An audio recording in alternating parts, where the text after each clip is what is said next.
Cuba মিচেলের সম্ভাবনা দেখেন? Cuba মিচেলকে আসলে চাননি, আমরা যতটুকু কিউবা জানি। মিচেল তো তার ক্লাবেও আসলে খুব বেশি গেম টাইম পায় নাই। কিউবা মিচেল প্রসপেক্টফুল, বাট ক্লাবে তো গেম টাইম না পাওয়ার কারণে ন্যাশনাল টিমে তিনি গেম টাইম পাবেন কিনা, কারণ তাকে খুব একটা ভালোভাবে আমি নিজেও দেখিনি। আরো বেশি গেম টাইম তিনি ডিজার্ভ করেন অন্ততপক্ষে ক্লাবে, সেই কিন্তু জিনিসটা করে নেপালের আসলে ভালো বিপক্ষে হয়। যেহেতু প্রীতি ম্যাচ, সেই জায়গা থেকে কি আসলে তাকে কিউবাকে চেঞ্জে আনা যেতে পারে। আই থিঙ্ক কিউবাকে স্টার্টিং 11-এ যদি নাও রাখা হয়, চেঞ্জে কিউবাকে যদি আপনি নিয়ে আসেন সেটা বেটার হবে। যদি কিউবা মিচেলকে একটু বাজিয়ে দেখার সুযোগ থাকে সেটা অবশ্যই করা উচিত বাংলাদেশ দলের।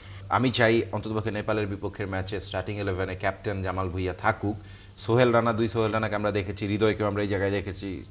সো এই জায়গাটায় যদি জামালকে অন্ততপক্ষে এই ম্যাচে স্টার্টিং 11-এ আনা হয়, জামালের ভেতরে জামাল তো খেলতে চায় 90 মিনিট, তার চাওয়া আছে, সেটাকেও একটু পূরণ করা যেতে পারে। কারণ প্রীতি ম্যাচেই তো করবেন, বড় ম্যাচ ইন্ডিয়ার বিপক্ষে গিয়ে তো এক্সপেরিমেন্ট করার সুযোগ নেই।